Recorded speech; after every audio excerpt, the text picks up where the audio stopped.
The dusty mountain passes near Saltillo shimmered under the harsh Mexican sun as General Zachary Taylor squinted through his field glasses, watching the horizon with the practiced eye of a soldier who had seen too many battles. It was February 21st, 1847, and something in the air felt different, charged with the electricity of impending conflict. Taylor's weathered hands gripped the brass instrument tighter as he spotted the first glints of metal moving through the distant valleys like a deadly serpent uncoiling across the landscape. Old Rough and Ready, as his men affectionately called him, had carved his reputation through decades of frontier warfare, from the War of 1812 to the recent campaigns in the Black Hawk War. His uniform was perpetually wrinkled, his appearance more that of a common farmer than a general, yet there was something magnetic about his presence that drew loyalty from every soldier under his command. Now, deep in Mexican territory with barely 5,000 men, he faced what would become the defining moment of both his military career and his political future. The American forces had been operating in northeastern Mexico for months, having successfully captured the strategic cities of Monterrey and Saltillo. Taylor's army was a curious mixture of regular troops and volunteers, many of whom had never seen combat before joining this controversial war. The Kentucky Rifles, Indiana Volunteers, and Arkansas Mounted Regiment formed the backbone of his volunteer forces, while seasoned regulars from the 3rd Infantry and 4th Artillery provided the professional corps.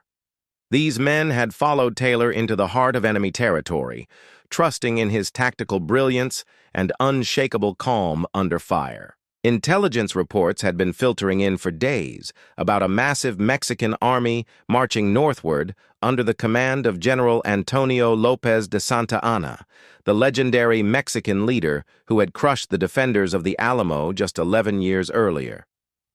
Santa Anna, recently returned from exile in Cuba, had regained power in Mexico City and now sought to drive the American invaders from Mexican soil with overwhelming force.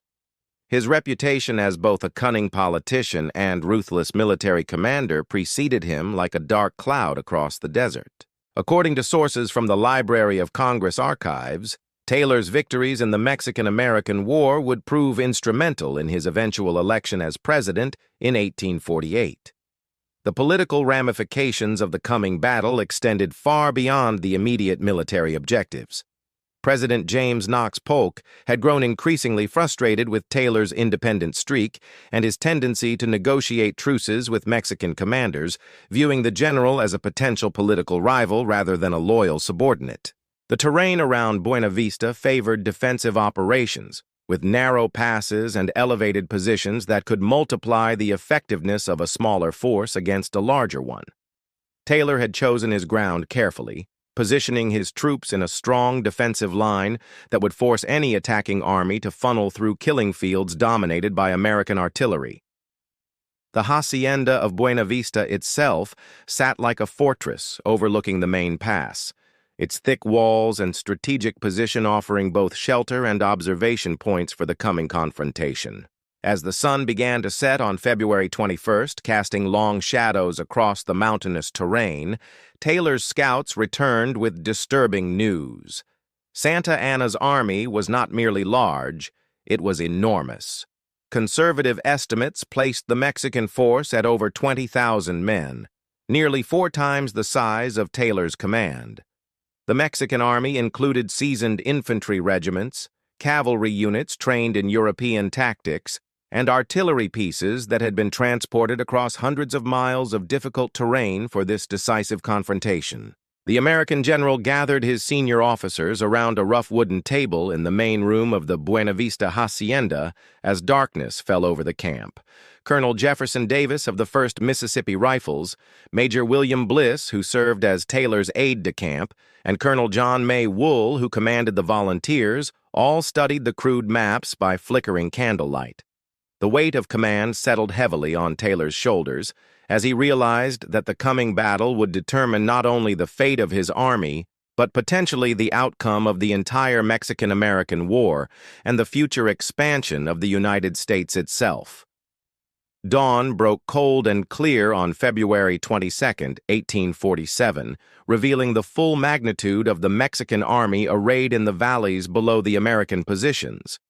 Santa Anna's forces stretched as far as the eye could see, their colorful uniforms and gleaming weapons creating a spectacular display of military might that sent murmurs of unease through the American ranks. The Mexican general had positioned his troops with theatrical precision, clearly intending the impressive sight to demoralize his outnumbered opponents before the first shot was fired. Taylor stood on a rocky outcropping above his lines, his informal blue coat contrasting sharply with the elaborate uniforms worn by most military commanders of the era. He moved among his men with deliberate calm, stopping to speak with nervous volunteers and checking defensive preparations with the methodical attention to detail that had made him legendary among frontier soldiers. His presence alone seemed to steady the American forces, many of whom had never faced an enemy army of such overwhelming size. The morning air carried the sound of Mexican bugles playing complex military calls, their notes echoing off the mountain walls in a haunting symphony that mixed beauty with menace. Santa Anna's army had spent the night maneuvering into position, and now the full scope of their tactical deployment became visible to American observers. Infantry battalions formed precise squares in the classical European fashion, while cavalry units wheeled and reformed in elaborate demonstrations designed to showcase their discipline and numbers. At approximately 9 o'clock in the morning, a small party of Mexican officers approached the American lines under a flag of truce. The delegation was led by Colonel José Diaz, Santa Anna's chief of staff, whose immaculate uniform and formal bearing embodied the aristocratic traditions of the Mexican officer corps. Behind him rode a trumpeter and 2 junior officers, their horses stepping carefully through the rocky terrain as they made their way toward the hacienda where Taylor waited. The Mexican colonel dismounted with ceremonial precision and presented Taylor with a formal document written on expensive paper and sealed with red wax. The ultimatum, composed in flowery Spanish and translated by an American interpreter, demanded the immediate and unconditional surrender of all American forces in the region. Santa Anna's message emphasized the hopelessness of the American position, noting the overwhelming numerical superiority of the Mexican army and warning that resistance would result in the complete destruction of Taylor's command. Taylor read the document with the same expression he might have worn while reviewing a supply manifest, his weathered face betraying no emotion as he absorbed the formal language of diplomatic warfare. The Mexican officers waited in tense silence, clearly expecting either immediate capitulation or lengthy negotiations that would allow their commanding general to position his forces for maximum advantage. Instead, Taylor folded the paper calmly and looked directly at Colonel Diaz with the steady gaze that had intimidated countless opponents over the years. The American general's response became legendary in military circles, though various versions of his exact words have been preserved in historical accounts. According to sources from the History Channel archives, Taylor's reply was characteristically blunt and uncompromising. "Tell General Santa Anna to go to hell." Other accounts suggest his language was somewhat more diplomatic, but equally firm in its rejection of surrender. Regardless of the precise wording, the meaning was unmistakable. The Americans would fight regardless of the odds against them.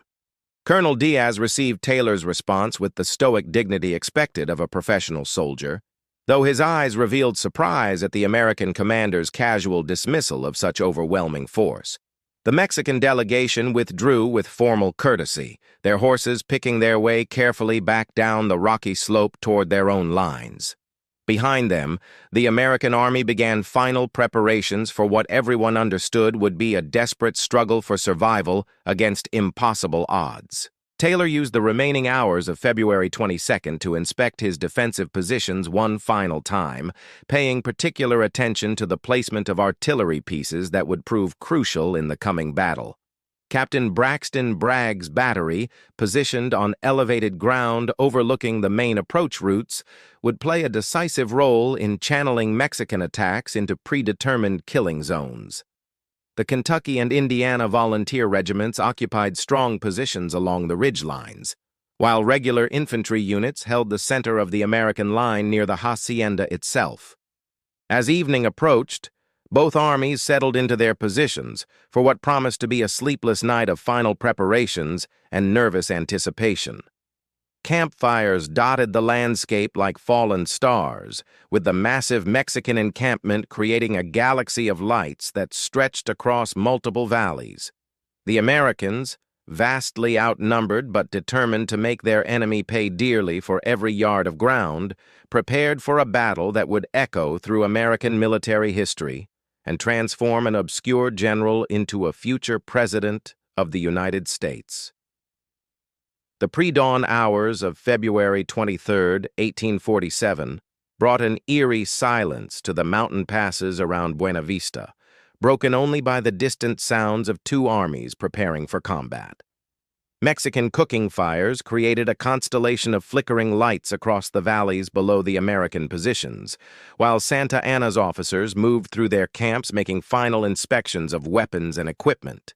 The air carried the mingled scents of wood smoke, leather, and the metallic tang of fear that always preceded major battles. General Taylor had spent the night moving between his defensive positions, checking on nervous volunteers and ensuring that ammunition supplies were properly distributed along the American lines. The Kentucky Rifles occupied positions along the eastern ridgeline, their long rifles giving them significant advantages in range and accuracy over the smoothbore muskets carried by most Mexican infantry. Colonel Jefferson Davis's 1st Mississippi Rifles held the center left of the American line, positioned where Taylor expected the heaviest Mexican attacks to develop. At first light, Santa Anna's army began its advance with the precision of a well-rehearsed military parade. Mexican infantry battalions moved forward in dense columns, their colorful uniforms and gleaming bayonets creating an impressive spectacle despite the deadly serious nature of their mission. The 11th Infantry Regiment led the advance, followed by the veteran 10th Infantry and elite Palace Guard units that represented the finest troops in the Mexican Army. Behind them, cavalry regiments waited for opportunities to exploit any breakthrough in the American defensive line. The first shots of the battle came from American skirmishers positioned in advance of the main defensive positions, their Kentucky long rifles picking off Mexican officers and sergeants at ranges that astounded the advancing enemy troops. These sharpshooters, many of whom had learned their marksmanship hunting game in the forests of Kentucky and Tennessee, created chaos in the Mexican formations by systematically eliminating key leaders before falling back to prepared positions among the rocks and ravines. Captain Braxton Bragg's artillery battery opened fire at approximately 8 o'clock in the morning, sending solid shot and canister rounds into the densest Mexican formations with devastating effect. The thunder of American cannons echoed off the mountain walls, creating a continuous roar that could be heard for miles in every direction. Bragg, who would later become one of the Confederacy's most important generals during the Civil War, demonstrated the tactical brilliance that made American artillery the decisive factor in this desperate engagement. Mexican artillery responded with their own bombardment, though their heavier pieces proved less effective in the mountainous terrain that favored the lighter, more maneuverable American guns. General Pedro de Ampudia commanded the Mexican artillery, and his batteries concentrated their fire on the hacienda of Buena Vista, where they believed Taylor had established his headquarters.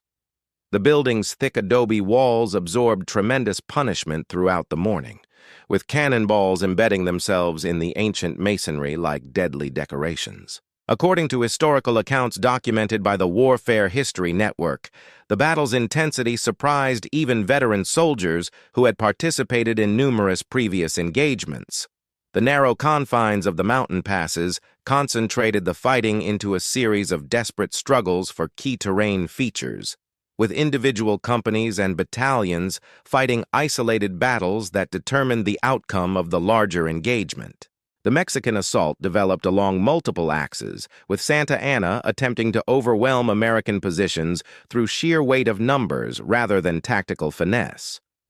The 4th Mexican Infantry Regiment attacked the American left flank with tremendous courage, their officers leading from the front as they scrambled up rocky slopes under withering fire from concealed defenders.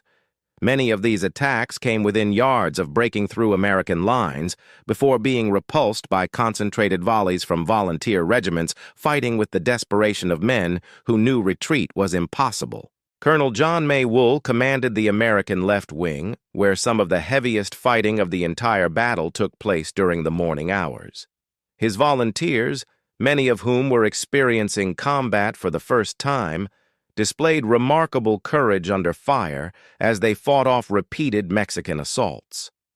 The Arkansas Mounted Regiment, fighting on foot from prepared positions, used their superior marksmanship to inflict heavy casualties on advancing Mexican formations while conserving their limited ammunition for the most critical moments. As the morning progressed, it became clear that Santa Anna's initial plan of overwhelming the Americans through direct frontal assault was failing, despite his enormous numerical advantage. Mexican casualties mounted steadily as repeated attacks broke against the American defensive positions, while Taylor's forces maintained their cohesion despite suffering significant losses of their own. The stage was set for the afternoon's climactic engagements that would determine whether the outnumbered Americans could continue to hold their positions against an enemy commander growing increasingly desperate to achieve victory before darkness fell. By midday on February 23rd, the Battle of Buena Vista had reached its most critical phase, with Mexican forces launching coordinated attacks against multiple points along the American defensive line simultaneously. Santa Anna, frustrated by the morning's failed assaults, committed his reserve formations to a massive offensive designed to shatter American resistance through concentrated pressure on their weakest positions.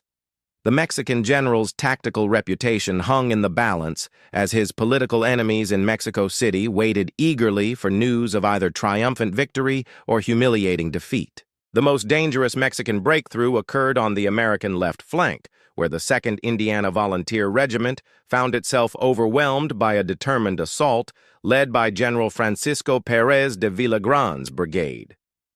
These Indiana volunteers, farmers and shopkeepers who had enlisted with romantic notions of military glory, suddenly found themselves fighting for their lives against seasoned Mexican troops who had broken through their defensive positions. Panic began to spread through the volunteer ranks as men who had never experienced the terrifying chaos of close combat started to waver under pressure. Colonel Jefferson Davis recognized the crisis developing on his left and made the decision that would define his military reputation long before his later role in the Confederate cause. Leading his 1st Mississippi Rifles in a desperate countercharge, Davis personally rallied the retreating Indiana volunteers while his own men poured disciplined volleys into the advancing Mexican formations. The Mississippians, armed with the latest Model 1841 rifles, demonstrated the superior firepower that would characterize American infantry throughout the 19th century. General Taylor himself appeared at the most critical moment, riding calmly through the chaos on his horse, Old Whitey, while Mexican bullets whistled around him like deadly insects. His presence alone seemed to restore confidence among the wavering volunteers, as soldiers who moments earlier had been considering retreat suddenly found new courage in their commander's unshakable composure. Taylor's ability to inspire men under the most desperate circumstances became legendary among American military historians studying leadership under extreme stress. The fighting around the hacienda of Buena Vista itself reached savage intensity during the early afternoon, with Mexican infantry actually penetrating the building's courtyard before being driven back by desperate hand-to-hand combat. Major William Bliss, Taylor's aide-de-camp, led a small group of headquarters staff in defending the command post with rifles and pistols, fighting alongside clerks and orderlies who had never expected to engage in direct combat. The symbolic importance of the hacienda made its defense crucial to maintaining American morale throughout the desperate afternoon. Captain Braxton Bragg's artillery battery found itself in extreme danger when Mexican cavalry attempted to capture the American guns through a bold flanking maneuver led by Colonel Cayetano Montero. The battery's infantry support had been drawn away to reinforce other threatened positions, leaving the gunners essentially defenseless against mounted attack. Bragg's men fought their cannons like infantry weapons, loading them with canister shot at point-blank range and firing directly into the charging Mexican horsemen with devastating effect. According to research documented by emerging Civil War historians, the afternoon crisis represented the closest the Americans came to complete defeat during the entire engagement. Several volunteer regiments had suffered casualty rates exceeding 50%, while ammunition supplies ran dangerously low along extended portions of the defensive line. Mexican forces controlled key terrain features that threatened to make the American position completely untenable, and Santa Anna appeared on the verge of achieving the decisive victory that would secure his political position in Mexico City. The turning point came when Taylor made the crucial decision to commit his last reserves, including elements of the 3rd Infantry Regiment and additional artillery pieces that had been held back for exactly such an emergency. These regular troops, veterans of numerous frontier campaigns, moved into position with the professional competence that distinguished them from volunteer formations. Their arrival at critical points along the defensive line provided the stability needed to contain Mexican penetrations before they could expand into complete breakthrough. Colonel Alexander Doniphan's Missouri Mounted Volunteers played a crucial role in stabilizing the American right flank, where Mexican cavalry had threatened to envelope the entire defensive position. Fighting dismounted from rocky positions that negated the mobility advantages of their opponents, the Missourians used their superior marksmanship to inflict heavy casualties on advancing enemy formations. Their successful defense of the right flank prevented Santa Anna from achieving the tactical encirclement that would have spelled doom for the entire American army. As the afternoon shadows began to lengthen across the battlefield, both armies showed signs of extreme exhaustion after hours of continuous combat in the harsh mountain environment. Mexican attacks, though still pressed with great courage, lacked the coordinated intensity of earlier assaults as casualties and fatigue took their toll on unit cohesion. American defenders, while maintaining their positions, faced critical shortages of ammunition and medical supplies that threatened their ability to continue effective resistance. The stage was set for the evening's final dramatic confrontations that would determine the ultimate outcome of this pivotal engagement. As the afternoon of February 23rd wore on, a subtle but decisive shift began to occur in the dynamics of the Battle of Buena Vista. Mexican attacks, while still pressed with considerable courage, lacked the overwhelming momentum that had characterized the morning assaults. Santa Anna's forces had suffered tremendous casualties in their repeated attempts to break the American defensive line, with entire battalions reduced to half their original strength and many regimental commanders among the dead or wounded scattered across the rocky terrain. The Mexican general found himself facing a crisis that went beyond mere tactical difficulties. His political position in Mexico City depended heavily on achieving a spectacular military victory that would silence his numerous critics and justify the enormous expense of mounting this massive campaign. News of failure at Buena Vista would provide ammunition for opposition politicians who had questioned both his military competence and his expensive return from exile. The pressure of these political considerations began to influence Santa Anna's tactical decision-making in ways that proved increasingly detrimental to his army's effectiveness. General Taylor, meanwhile, demonstrated the tactical flexibility that had made him successful in decades of frontier warfare. Rather than simply maintaining static defensive positions, he began using his interior lines of communication to shift troops rapidly between threatened points along the American line. This defensive mobility multiplied the effective strength of his smaller force by allowing individual units to participate in multiple engagements throughout the day. The Kentucky Rifles, for example, fought successful actions on both flanks of the American position before returning to their original defensive positions. Captain Thomas Sherman's battery had been moved to a commanding position overlooking the main approach routes used by Mexican assault formations. Sherman, who would later become one of the Union's most important generals during the Civil War, demonstrated remarkable tactical skill in positioning his cannons to achieve maximum effect with limited ammunition. His accurate artillery fire disrupted several Mexican attacks before they could develop sufficient momentum to threaten American positions seriously.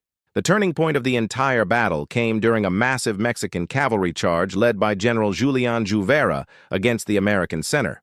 This attack, involving over 2,000 mounted troops, represented Santa Anna's final attempt to achieve breakthrough through sheer audacity and overwhelming force. The Mexican cavalry advanced across open ground in perfect formation, their lances gleaming in the afternoon sun as they approached American positions at full gallop. The sight was both magnificent and terrifying, representing the classical tradition of mounted warfare that had dominated battlefields for centuries. American artillery responded to this threat with concentrated fire that turned the cavalry charge into a catastrophe for the Mexican army. Captain Braxton Bragg's battery, supported by additional cannons positioned along the ridgeline, poured shot and shell into the advancing horsemen with mechanical precision. The narrow confines of the mountain passes, which had initially favored the defenders, now became a death trap for the Mexican cavalry as they found themselves unable to maneuver away from the devastating artillery fire. According to accounts preserved in the Historical Society archives, the destruction of Juvera's cavalry charge marked the psychological turning point of the entire engagement. Mexican morale, already strained by hours of unsuccessful attacks and heavy casualties, began to crack as survivors of the cavalry disaster streamed back through their own infantry formations, carrying tales of impossible American firepower. The sight of elite cavalry units in full retreat had a demoralizing effect on Mexican foot soldiers who had been expecting the mounted attack to achieve the breakthrough that would end the battle. Colonel Jefferson Davis seized this moment of Mexican confusion to launch a limited counterattack with his 1st Mississippi Rifles, advancing from their defensive positions to occupy ground that had been contested throughout the afternoon. The Mississippians moved with the disciplined precision of regular troops despite their volunteer status, their superior rifles allowing them to engage Mexican forces at ranges where return fire remained ineffective. This tactical success demonstrated American offensive capabilities and further shook Mexican confidence in their ability to achieve victory. The late afternoon fighting centered increasingly around isolated pockets of resistance as the coordinated nature of Mexican attacks began to break down. Individual Mexican units, cut off from their supporting formations by American artillery fire and tactical movements, found themselves fighting desperate defensive actions rather than continuing the offensive operations that had characterized the morning battle. Many of these isolated engagements displayed tremendous courage on both sides, with small groups of soldiers fighting with the intensity born of desperation and professional pride. As the sun began to set behind the western mountains, casting long shadows across the battlefield littered with the debris of war, both armies faced the reality that the decisive moment of the campaign had arrived. Santa Anna retained numerical superiority, but his forces were demoralized and disorganized after a day of unsuccessful attacks. Taylor's Americans, though exhausted and running low on ammunition, held strong defensive positions and maintained unit cohesion despite their heavy casualties. The evening's final engagements would determine whether the Mexican commander could salvage victory from the day's tactical disappointments. The evening hours of February 23rd brought an unexpected, dramatic development that would transform the Battle of Buena Vista from a defensive success into a strategic victory with far-reaching political consequences. As shadows lengthened across the battlefield, Mexican forces began displaying increasing signs of demoralization and tactical confusion, despite still maintaining overwhelming numerical superiority over the battered but resolute American defenders. Santa Anna faced the bitter realization that his massive army had failed to achieve the decisive breakthrough that political necessity demanded. General Taylor, recognizing the shift in momentum, made the audacious decision to transition from purely defensive operations to limited offensive actions designed to exploit Mexican weaknesses. This tactical evolution required exceptional leadership skills, as volunteer formations that had spent the day fighting for survival now needed to be inspired to take aggressive action against an enemy that still vastly outnumbered them. Taylor's ability to read both the battlefield situation and the psychological state of his men demonstrated the intuitive genius that would later make him a successful political leader. The most significant development came when Colonel Alexander Doniphan's Missouri Mounted Volunteers executed a carefully planned flanking maneuver against Mexican positions on the eastern slope of the battlefield. These Missourians, many of whom had learned cavalry tactics during frontier conflicts with Native American tribes, possessed mobility and tactical flexibility that distinguished them from conventional military formations. Their successful attack captured several Mexican artillery pieces and scattered an entire battalion of infantry, creating a gap in Santa Anna's defensive line that could be exploited by additional American forces. Captain Braxton Bragg's artillery battery played a crucial role in supporting these offensive operations, shifting their fire to suppress Mexican positions that might interfere with American advances. Bragg had conserved ammunition throughout the day, specifically for such opportunities, and his accurate gunnery provided the fire support necessary for infantry and cavalry units to maneuver successfully against prepared enemy positions.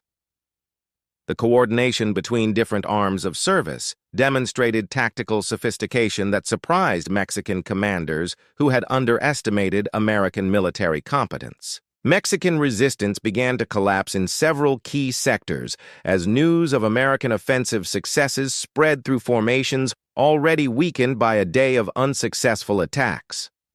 The psychological impact of seeing their enemies take the initiative proved devastating to troops who had expected easy victory over inferior opponents. Individual Mexican units began withdrawing from advanced positions without orders, creating cascading effects throughout Santa Anna's carefully planned defensive arrangements. The Mexican general attempted to restore order through personal intervention, riding among his troops and threatening severe punishment for any displays of cowardice or insubordination.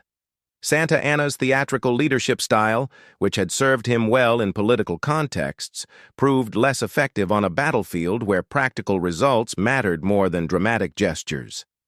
His increasingly desperate attempts to rally demoralized forces actually contributed to the breakdown of command and control that characterized the final hours of the engagement. According to sources documented by military historians at the U.S. Army War College, the evening fighting at Buena Vista represented one of the finest examples of small unit tactical excellence in 19th century American military history. Individual companies and battalions displayed initiative and tactical flexibility that multiplied the effectiveness of Taylor's smaller force against Santa Anna's larger but increasingly disorganized army. These tactical innovations would influence American military doctrine throughout the remainder of the century. Colonel Jefferson Davis led his 1st Mississippi Rifles in what became the final decisive action of the battle, advancing against Mexican positions that controlled key terrain overlooking the main battlefield. The Mississippians attacked with fixed bayonets after expending their ammunition, engaging in hand-to-hand combat that demonstrated the fighting spirit that had sustained American resistance throughout the desperate day. Their successful assault captured the commanding ground that completed the collapse of organized Mexican resistance in the sector. As darkness fell over the battlefield, Santa Anna made the painful decision to order a general withdrawal of his forces rather than risk complete destruction of his army in continued fighting under adverse conditions.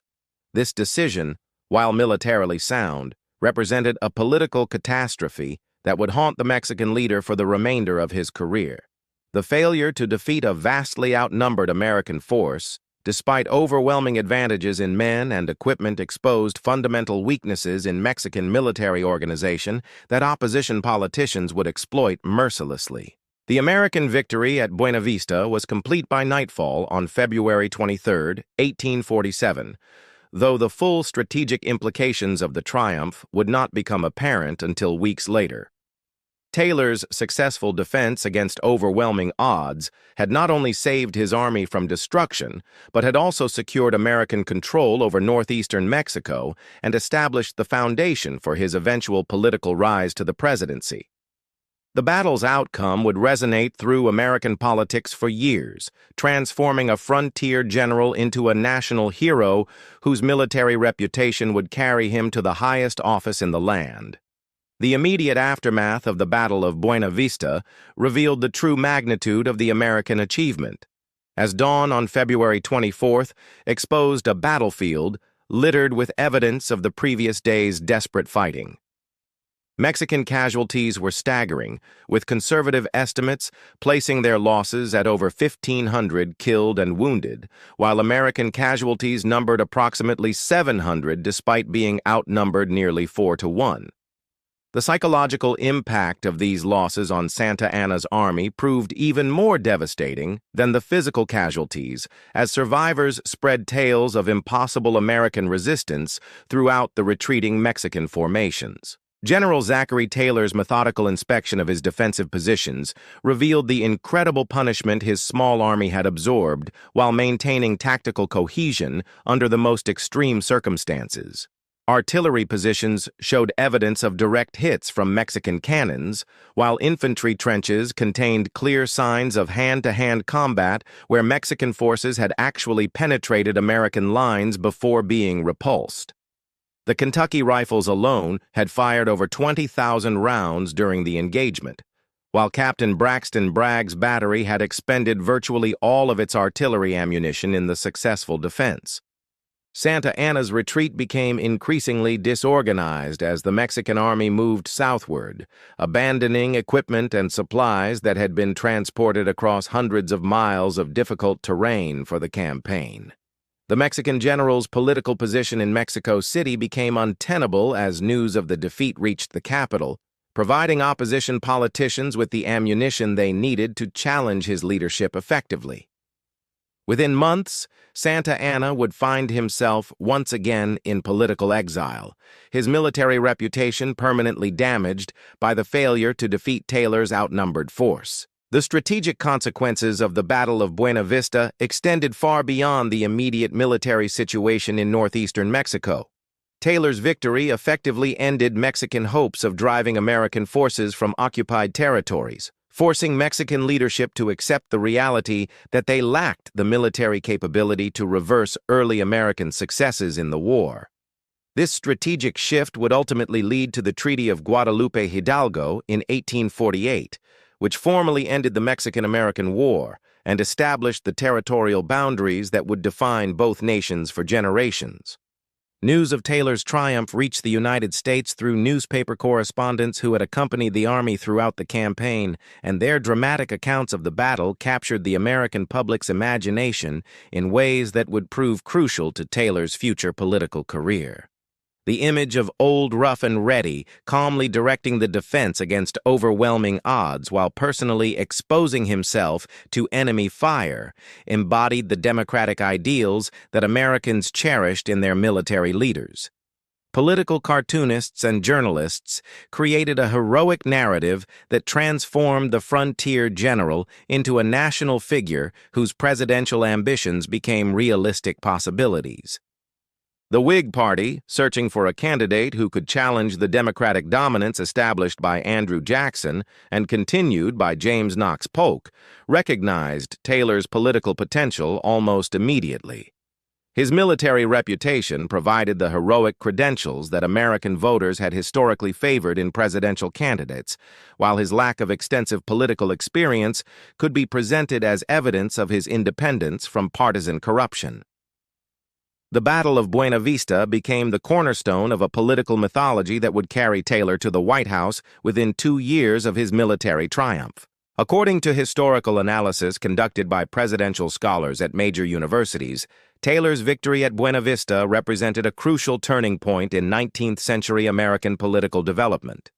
The battle established the template for military heroes transitioning to political leadership that would characterize American presidential politics throughout the period. Taylor's success demonstrated that tactical excellence and personal courage under fire could be translated into electoral success, creating a precedent that would influence American political culture for decades. Colonel Jefferson Davis, whose own courage at Buena Vista had been widely celebrated, would later reflect on the battle's significance during his own political career. Davis recognized that the engagement had not only secured American victory in the Mexican War, but had also established the reputations of several officers who would play crucial roles in the coming Civil War. The tactical lessons learned at Buena Vista would influence military thinking on both sides of the sectional conflict that would define the next decade of American history. The transformation of Zachary Taylor from frontier general to President of the United States was completed in the election of 1848, when his military reputation proved decisive in securing Whig Party victory over Democratic candidate Lewis Cass. Taylor's inauguration as the 12th president represented the direct political consequence of his tactical brilliance at Buena Vista, demonstrating how a single day's fighting could alter the course of American history. The battle that had saved an army had also created a president, fulfilling the democratic promise that merit and courage could elevate citizens to the highest offices in the land. The legacy of the Battle of Buena Vista continues to influence American military and political culture, serving as an enduring example of how tactical excellence, personal courage, and inspirational leadership can overcome seemingly impossible odds. Taylor's victory stands as a testament to the democratic ideals that have shaped American military tradition, proving that citizen soldiers led by competent commanders can achieve remarkable results when fighting for principles they believe worthy of sacrifice. The battle that propelled Zachary Taylor to the presidency remains one of the defining moments in American military history, demonstrating the enduring connection between battlefield success and political leadership in the American democratic tradition.